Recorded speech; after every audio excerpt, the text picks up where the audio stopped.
Afternoon friends, welcome to Sushmita spark channel. তোমরা সবাই কেমন আছো? আশা করি সবাই ভালো আছো, আমিও ভালো আছি। তো আজকে ব্লগটা একেবারে লাঞ্চ থেকে শুরু করলাম। তো আজকে লাঞ্চে খুব একটা বেশি কিছু নেই, হালকাই রান্না হয়েছে। তো একটু দেখিয়ে দিই লাঞ্চে কি আছে। কে লাঞ্চে আছে ভাত, পেঁয়াজি, এটা হচ্ছে কালকের আমডাল, আর এটা হচ্ছে লাউ শাক ভাপা। লাউ শাক ভাপা বলতে এটা সর্ষে পোস্ত লঙ্কা বাটা মানে পেস্ট করে মিক্সিতে লাউ শাকটাকে সর্ষের তেল বেশি করে দিয়ে লবণ দিয়ে স্বাদ মতন ভালো করে মেখে একবারে সামান্য জল দিয়ে, এমনিতেই লাউ শাক দিয়ে জল বেরোয়, তো সামান্য জল দিতে হবে, দিয়ে এটা কড়াইতে ঢাকা দিয়ে সিমে করে গ্যাসটা ভাপে করা হয়েছে। তো এই রান্নাটা আমার শাশুড়ি মায়ের থেকে শেখা। তো তোমরা ট্রাই করে দেখতে পারো বাড়িতে, খারাপ লাগে না খেতে। আমি এমনিতেও শাক খুব একটা ফেভারিট না, তবুও খাই, শুধু শুধু খেতে হয়, শরীরের পক্ষে তো উপকার, তাই আমি খাই। এই হচ্ছে আমার আজকের লাঞ্চ। বন্ধুরা, আমি খেয়ে নিই, লাঞ্চটা করে নিই, তো আবার তোমাদের সাথে পরে দেখা হচ্ছে। গুড ইভিনিং ফ্রেন্ডস, দেখো আমি ছাদে চলে এসেছি। ঘরে একটানা থাকতে ভালো লাগে না, তো একটু ছাদে এসেছি বাইরের হাওয়াটা খেতে। বিকেলবেলা সুন্দর লাগছে চারিদিকটা।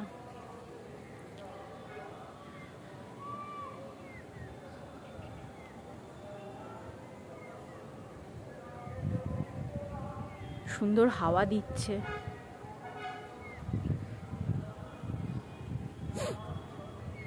সন্ধে সন্ধে হয়ে আসছে, রাস্তার লাইটগুলো জ্বলে গেছে, ওই যে লাইটগুলো জ্বলে গেছে। এই গাছটায় কত আম ফুলেছে, দেখো এই গাছটায় কত আম ফুলেছে, খুব সুন্দর হাওয়া দিচ্ছে। তো আমি একটু হাওয়া খেয়ে নিই, তারপর ঘরে গিয়ে তোমাদের সাথে আবার আসছি। হ্যালো ফ্রেন্ডস, তো আজকে তোমাদের সাথে আমার শাশুড়ি মা, একটা শারীরিক প্রবলেম, মানে সবারই মোটামুটি থাকে, একটু বয়সের দিকে গেলেও বা অল্প বয়সীদেরও কি অনেকের হয়, পায়ের শিরায় টান পড়া। তো এটার সম্পর্কে একটা ছোট্ট টিপস তোমাদের সাথে শেয়ার করবে, আমার শাশুড়ি মা করতে চান, তো তোমরা একটু দেখো। নমস্কার বন্ধুরা, একটা ছোট্ট টিপসে তোমাদের যদি উপকার হয় আমি তাই তোমাদের কাছে এসেছি। দেখো, আমাদের শিরায় যে পায়ের শিরায় যে আমাদের টানটা ধরে, আমি দেখাচ্ছি তোমাদের। আমাদের এইখানটা শিরার টান মানে আমাদের এইখানটা একটা রক্ত জমাট বেঁধে যায়, এই জায়গাটা রক্ত জমাট বেঁধে শক্ত হয়ে যায়। এটা সঙ্গে সঙ্গে যদি আমরা না করতে পারি, এই রক্ত জমাট বাঁধাটা না তরল করতে পারি, না ভেঙে দিতে পারি জমাট বাঁধাটা, তাহলে আমাদের দীর্ঘদিন এটার জন্য প্রবলেম হয়। এটা নিয়ে অনেক রকম আমাদের ইয়ে হয়। আমরা ছোট্ট একটা টিপসের মাধ্যমে এই রক্তের যে জায়গাটা বেঁধে যায় রক্তে, সেইটা যাতে সঙ্গে সঙ্গে 5 মিনিটের মধ্যে আমাদের এই প্রবলেমটা আমরা ঠিক করে নিতে পারি। তা আমি এটার সঙ্গে খুবই অভ্যস্ত, আমার নিজের হয়, আমার ছেলেরও হয় এবং স্বামীরও হতো, তাই আমি এটা তোমাদের সকলের সঙ্গে এটা শেয়ার করতে চাই, যে যাতে তোমাদের উপকারে আসে। এটা সামান্য একটা টিপস। যখনই এটা হয় আমাদের পায়ে শিরা টানটা ধরে, এই জায়গাটা শক্ত হয়ে যায়, ইটের মতো রক্তটা জমাট বেঁধে যায়, তখন আমরা কি করি, লাফালাফি করি, উঠতে চাই না, বসতে চাই না, চেঁচামেচি করি। কিন্তু সেটা না করে যদি সঙ্গে সঙ্গে তোমরা উঠে বসে, তোমাদের যে পায়ে হচ্ছে, ধর আমার ডান পায়ে হয়েছে, আমি ডান পায়ের এই বুড়ো আঙুলটা দেখো, এই আঙুলটাকে সামনের দিকে টেনে ধরতে হবে, সামনের দিকে টেনে ধরে থাকো। তাহলে কি হবে, আস্তে আস্তে আস্তে আস্তে আমাদের যে রক্তটা চলাচল বন্ধ হয়ে গেছে, এই চলাচলটা আস্তে আস্তে ওই জায়গাটা নরম হয়ে যাবে এবং রক্তের জায়গাটা ভেঙে যাবে, ব্যথা যন্ত্রণাটাও কমে যাবে। আচ্ছা, তোমরা যদি ব্যবহার করতে পারো, অবশ্যই আমি আশা করি তোমরা উপকার পাবে। হ্যালো বন্ধুরা, আমার বৌমার চ্যানেলটি যদি আপনাদের সবার ভালো লেগে থাকে, তাহলে আপনারা লাইক দেবেন, শেয়ার করবেন, সাবস্ক্রাইব করবেন।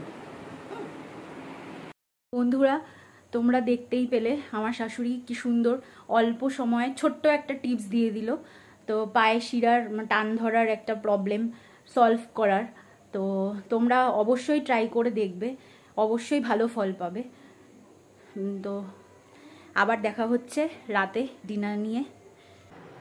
দেখো বন্ধুরা, আমি রাতের ডিনার করতে চলে এসেছি। তো আজকে রাতের ডিনারে হচ্ছে রুটি আর সাথে কুমড়ো, আলু, পেঁয়াজ দিয়ে লঙ্কা দিয়ে ভাজা। এটা তোমরা কেউ খাও কি না জানি না, হয়তো অনেকেই খেতে পারো, খাও হয়তো, কিন্তু আমি বাপের বাড়িতে থাকতে আমি কুমড়ো কোনোদিন পেঁয়াজ দিয়ে ভাজা খাইনি। তো আমি শ্বশুর বাড়িতে এসে এটা শিখেছি আমার শাশুড়ি মার কাছ থেকে। তো আমার শাশুড়ি আমাকে শিখিয়েছে এই রান্নাটা। তো ভালোই লাগে খেতে, খারাপ লাগে না, কিন্তু আমি খুব একটা পছন্দ করি না। আমি খাইনি বলে তা না, আমি কুমড়োটাই খুব একটা পছন্দ করি না। আমি একটুখানি টেস্ট করে দেখেছি, ভালো লাগে। তো আমার বর আর আমার শাশুড়ি ভালো খায় বলে এটা ওদের জন্য করা, আর আমার জন্য আমি অল্প করে চাউমিন করে নেব। আর আমার আজকে গ্যাস ফুরিয়ে গেছে, দেখো বন্ধুরা, ওভেনে আমি রান্না করছি না, আমি ইন্ডাকশান বার করতে হয়েছে, ইন্ডাকশানে রান্না করছি।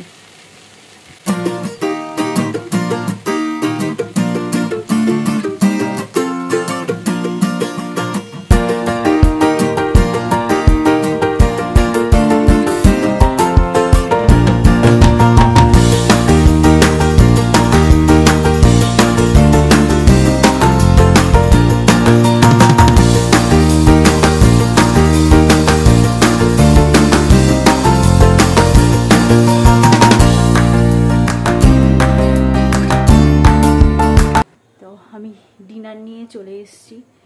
আজকে ডিনারে তোমরা দেখে নিয়েছো যে কুমড়ো, আলু, পেঁয়াজ দিয়ে লঙ্কা দিয়ে ভাজা আর রুটির সাথে।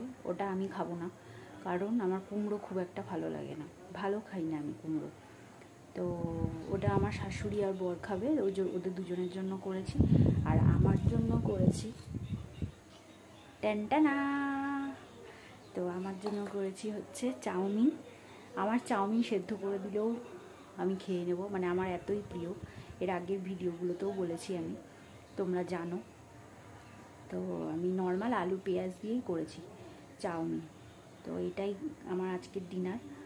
তো আজকের মতন ব্লগটা এখানেই শেষ করছি। কালকে আবার দেখা হবে নতুন কোনো একটা ব্লগ নিয়ে। তোমরা ভালো থেকো, সুস্থ থেকো।